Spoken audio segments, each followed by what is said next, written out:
ডান হাত কনুয়ের উপর থেকে কাটা। তারপরও ১৯ বছর বয়সী আতিকুল ইসলামের মুখে হাসি যেন লেগেই আছে। বললেন, এক হাত কেটে ফেলতে হয়েছে তো কি হয়েছে, আরেকটা হাত আছে, জীবনটাও আছে। অনেকে তো জীবনটাই হারিয়ে ফেলেছেন, আর দেশের প্রয়োজনের সময় কিছু একটা করতে পারলাম, এইটাই তো অনেক। কারণ আমরা রাজপথে নেমেছি কিন্তু বিজয়ের জন্য, আমরা বিজয় পেয়ে গেছি। এখন আমি অবশ্যই ওই অনুভবটা করব যে আমরা স্বাধীনতা পেয়েছি, এখন আমার এই কষ্টটা ভুলে যেতে হবে।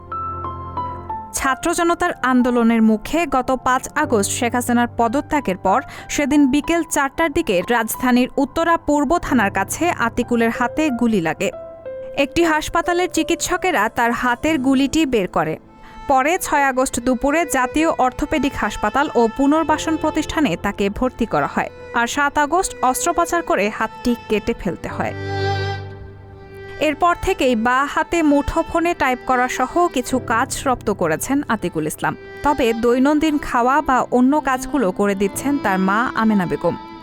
১৮ সেপ্টেম্বর হাসপাতাল থেকে ছাড়া পান আতিকুল বলেন, প্রথমে বেসরকারি একটি হাসপাতালে গুলি বের করার পর ১৮ ঘণ্টা পার হলেও আমার কোনো চিকিৎসাই হয়নি। ততক্ষণে হাতের অবস্থা খুব খারাপ হয়ে যায়। হৃদরোগ ইনস্টিটিউশনের অস্ত্রোপচার কক্ষে নেওয়ার পর চিকিৎসকেরা জানান হাত কাটা ছাড়া আর গতি নেই।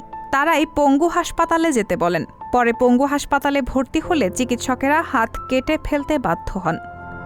আতিকুল জানান, প্রথম ২-৩ দিন হাতের জন্য তার খারাপ লাগত। পরে নিজেকে শক্ত করার চেষ্টা করেন, ভুলে যাওয়ার চেষ্টা করেন। আতিকুল বলেন, এখন ভুলে থাকতে পারি, হয়তো মরব নয়তো বিজয় নিয়েই ঘরে ফিরব। এই উদ্দেশ্য নিয়েই আন্দোলন করেছি। আমি কিন্তু মারা যাই নাই, এক হাত দিয়ে হলেও স্বাধীনতা আনতে পেরেছি। ভবিষ্যৎ দিনগুলো কিভাবে কাটবে জানতে চাইলে আতিকুল হাসি মুখেই বললেন, চিন্তা করে লাভ নাই, আমার এক হাত নেই, এটা মেনে নিতে হবে। আগে যা যা স্বপ্ন দেখতাম তা তো এখন আর সম্ভব নয়। চিন্তা ও স্বপ্নে পরিবর্তন আনতে হবে। আর যে হাত কাটা গেছে তার তো কোনো আর্থিক ক্ষতিপূরণ হয় না, কোটি টাকা দিলেও হাত ফিরে পাবো না। উল্লেখ্য, ৯ম শ্রেণী পর্যন্ত পড়েছেন আতিকুল। উত্তরার আজমপুরে রাজলক্ষ্মী কমপ্লেক্সে একটি দোকানে বিক্রয়কর্মী হিসেবে কাজ করতেন। বেতনে পেতেন ৯,৫০০ টাকা। তবে কাজটি আপাতত আর করা হবে না তার। রায়হানা মুন, সবার কথা।